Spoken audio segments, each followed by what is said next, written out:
Do you know the world record in the 100-meter dash? 100 meters, how fast? Well, Usain Bolt can run it in 9.58 seconds. That's pretty quick. In this lesson, we're going to track his motion throughout this run.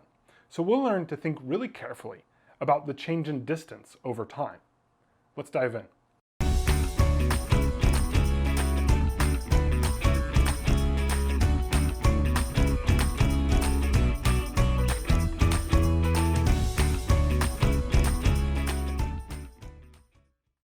Let's start by reviewing our lesson objectives. We're going to begin by reviewing the basic components of a line graph. We'll do that so that we can use line graphs to track position over time. And lastly, we'll learn to calculate velocity from line graphs. So let's dive in and learn about these graphs. First of all, graphs are always going to have y-axis and an x-axis. So the y-axis is that vertical one, and the x-axis is the horizontal one. In addition to that, we're going to need axes labels. So we're going to actually want to say what x and y represent. For this lesson, we're going to let y represent position, so the vertical one will be position, and the x will represent time, so we're tracking position over time. Graphs also need units. Graphs need units, so that means that our position in this case, we're going to add a unit to, and we'll use meters. And our time, we're going to use a unit as well, seconds. Lastly, graphs need data. No surprise there. We actually have to plot something. This red line represents someone's position over time. And if we think about these lines, and specifically if we remember our algebra lessons, we might remember that this line can be represented with slope-intercept form. That's this y equals mx plus b thing. Now, let's go through part by part this equation. First of all, the y and the x are the variables. The y is what's called the dependent variable, and the x is what's called the independent variable. So in this case, time is going to vary independently. We're just going to let time march forward, and we're going to see how y changes with that, how position changes over time. What about this m thing? Well, m is slope. The bigger m is, the steeper that line will be. The smaller m is, the less steep the line will be. What about b? b is what's called the y-intercept. And that's where our line hits the y-axis. Okay, that's sort of an introduction. Let's actually apply this to Usain Bolt's run. He went 100 meters in just less than 10 seconds. So we're going to actually put numbers on our x and y axis now. For position, we're going to run from 0 to 100. Those are again in meters. For time, we're going to run, what do you think? What would make sense for the x-axis? Yeah, to run from 0 to 10 seconds. So 0, 5, and 10. And then we'll go ahead and add our line, which shows Usain Bolt completing the 100 meters in just less than 10 seconds. All right, in this case, what does the y-intercept represent? Where that red line hits the y-axis? Well, it represents the starting line. And in this case, we're going to be starting at 0 meters. That's by definition where you start at in the 100-meter dash. And so actually, for this one case, we can just drop off the y-intercept because it's equal to 0. And we can just think about the equation being y equals mx. Now, we've thought about how b represents the starting line. What does the slope represent? Well, we're going to slow down here and think about this. Remember that slope is how steep that line is, which we can measure by the change in y over the change in x. Remember, those triangles there are the Greek letters delta, and they mean change. So we're going to do the change in y over the change in x. So what does y represent? Well, position, and x represents time. So we can rewrite this as m, the slope, equals change in position divided by time. When I do position divided by time, the change in position divided by time, what does that give me? It gives me velocity, how quickly I'm moving. Remember, we can say that the slope is equal to the change in y over the change in x. And so that means we can say velocity is equal to the change in position divided by the change in time.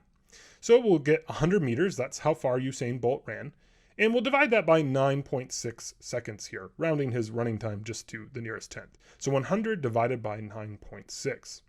When we do that, we'll get that his velocity was 10.4 meters per second.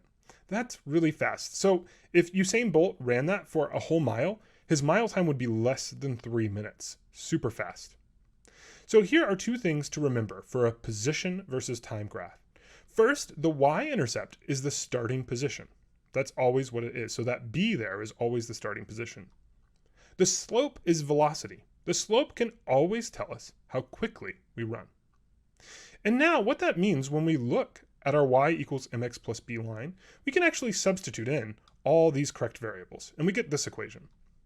D sub f equals v times t plus d sub 0. What in the world does all that mean?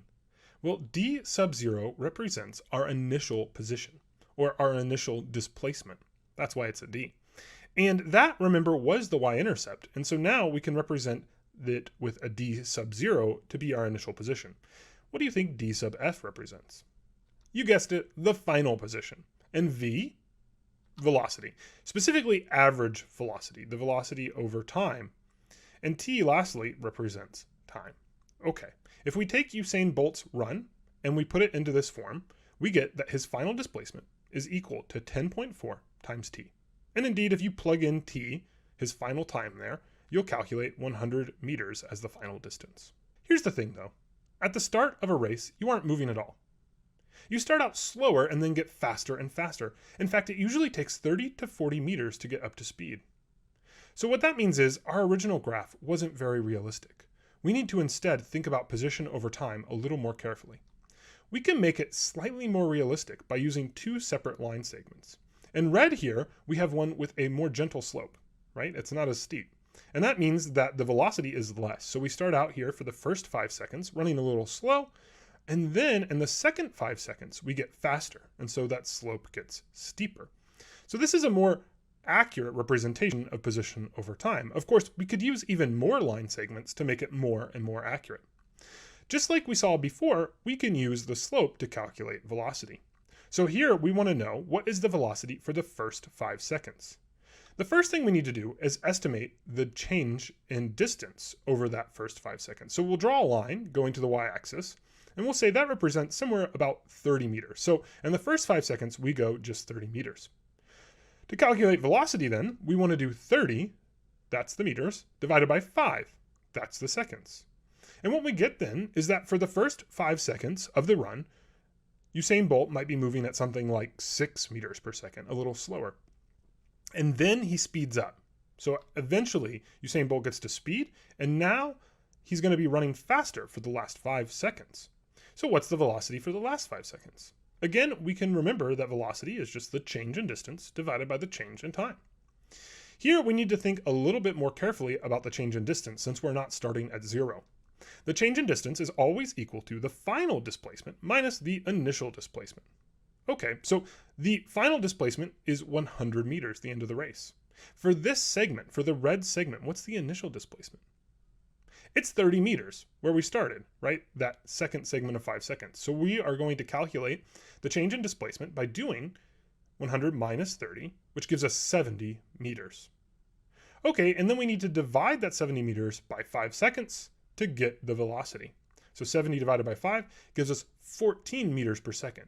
So notice in this more realistic example, we start out slow and then get faster. So we can track velocity over time, and it doesn't just have to be one line segment. It can be multiple line segments. Let's look at another change in position over time and track it using our position and time graphs. Here we have a woman who's going to walk 30 meters to the mailbox. That will take 30 seconds. She checks the mailbox for 30 seconds and then returns home in 40 seconds. So how do we track her position over time? Well, the first line segment will start at 0 and will run out to 30 meters at about 30 seconds. So this is the walk out to the mailbox. When checking the mailbox, is the person moving? No, she's not moving. She's just standing by the mailbox. And so when she checks the mailbox for 30 seconds, then we're going to represent that with a flat line. No change in position. The last segment is she walks home, and that takes 40 seconds. So she's going to turn around and walk all the way back. So what's the final position going to be? Well, she gets back to where she started, so it's going to be 0. So this represents a walk to the mailbox. First, you walk away from your house, you pause at the mailbox, and then you come back home. Again, we can calculate the velocity of each one of these segments. So for segment 1, we know velocity is equal to change in displacement divided by the change in time. I've added here all of our data points. So notice those 3 data points. The end of our first line happens at 30 seconds and 30 meters. And that means that the velocity is going to be equal to the change in distance, 30 meters, divided by the change in time, 30 seconds. So the velocity of this casual walk to the mailbox, about 10 times slower than Usain Bolt, no surprise there, is 1 meter per second. What do you think the velocity is of the second segment? Pause the video here and just think, what do you think it should be? Don't do any math. All right, what did you guess? Well, if you guess 0, that's exactly right, because the woman's not moving at all, just standing at the mailbox.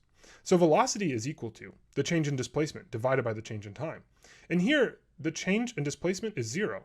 She starts 30 meters away from her house, and she ends 30 meters away from her house. So we get 0 divided by the time spent there, which is 30 seconds. So 0 divided by 30 gives you 0 meters per second. No surprise there. She's not moving at all. All right, let's do the last segment. What is the average velocity of segment 3? Again, I'm going to recommend that you pause the video and try to calculate the velocity yourself. Then come back and we'll see if you got the right answer. Okay, did you try it? Well, we can start with the fact that velocity is always our slope, which is the change in displacement, divided by the change in time. The change in displacement is still equal to the final minus initial displacement. So the final displacement there is 0 meters back at home. And the initial is 30. This may be one spot where you flip-flopped the numbers. Very easy to do. We actually want to do 0 minus 30 because we end back at our house at 0 meters. And 0 minus 30 gives me a negative 30. Okay, we also need the change in time. Notice we started at 60 seconds and we went to 100 seconds. So we're going to do final time, 100 seconds, minus initial time, 60 seconds. That's going to give us a change in time of just 40 seconds. All right, let's move those variables out of the way here and remember that we're calculating velocity, which is the change in displacement divided by the change in time. And now we know we need to do minus 30, which represents our meters, divided by 40, which represents our seconds. So minus 30 divided by 40 gives us negative 0.75 meters per second.